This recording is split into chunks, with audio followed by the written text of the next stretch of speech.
Hey guys, I normally don't film videos like this, but today felt like I should.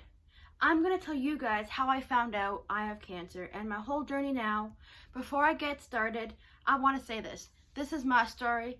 Everyone has their own stories, and this is mine. Okay, let's get started. On December 3rd, 2019, my life suddenly changed. I had to get my blood drawn. I noticed that they were having a hard time drawing it. They poked me twice in the same arm, and they couldn't get any. I left. I came home and I had a bath. While I was in the bath, my doctor had called the home phone and told my parents I needed to be rushed to the hospital for an immediate blood transfusion. I had to go through the emergency room. I had multiple tests done. I had an IV in my wrist, and I was hooked up to a bunch of machines. I was in the ER for 18 and a half hours. Some of the symptoms I was often having were I was feeling tired, I had pale skin, and my bones were hurting. I had called home from school 3 times. After the 3rd time, my mom took me to the doctor, and that is where it all started. On December 4th, 2019, I got the most devastating news of all time. I got told that I had cancer, and the kind of cancer that I have is acute lymphoblastic leukemia. You're probably thinking, what is it? And I will tell you, it is a blood cancer. The short form for it is ALL. The best way was chemotherapy for treatment. I had to spend 10 days in the hospital hooked up to an IV.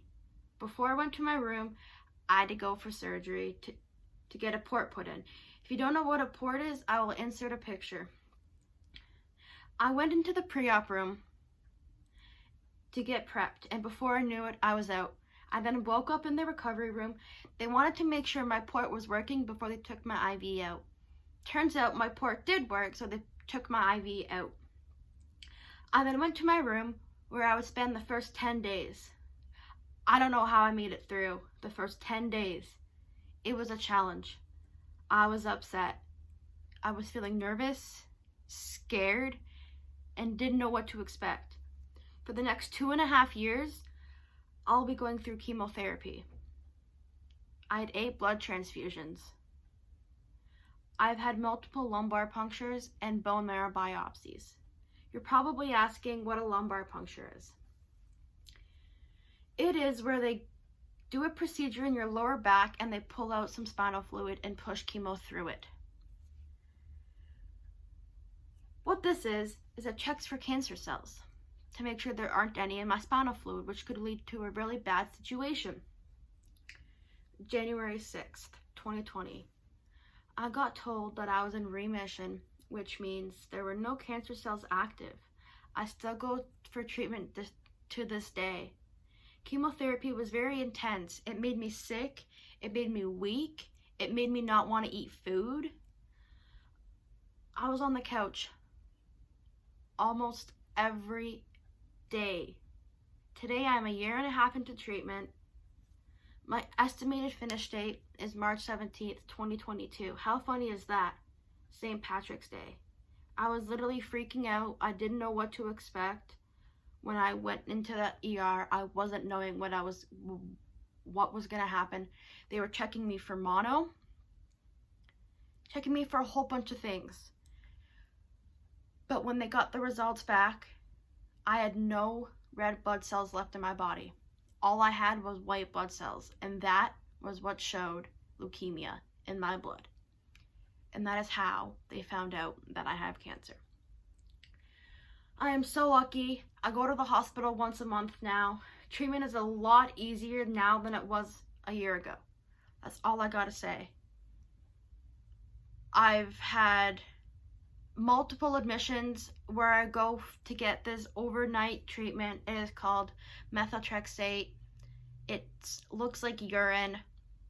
I'm hooked up to an IV. I take a lot of medications at home. I go once a month. I have lumbar punctures. I have vincristine. I don't have any more bone marrows, but with the bone marrows, they go into your hip bone, like right here, and it hurts so bad. It's not something I want to go through, but it's something I have to go through. And with a lot of treatment, I lost my hair twice. It wasn't fun. It sucked. I was insecure about it. I didn't know what to do. I wore beanies. I had a wig. I don't wish this on anybody. And when my mom told the school didn't know what to say. My whole class just dropped. They were surprised. They didn't know what to say. And when I wasn't at school for 3 months, they didn't understand why. They didn't know what it was. They didn't know if I was going to make it out. They didn't know if I was going to be okay. Then I came home from the hospital before Christmas, which was a dream come true. I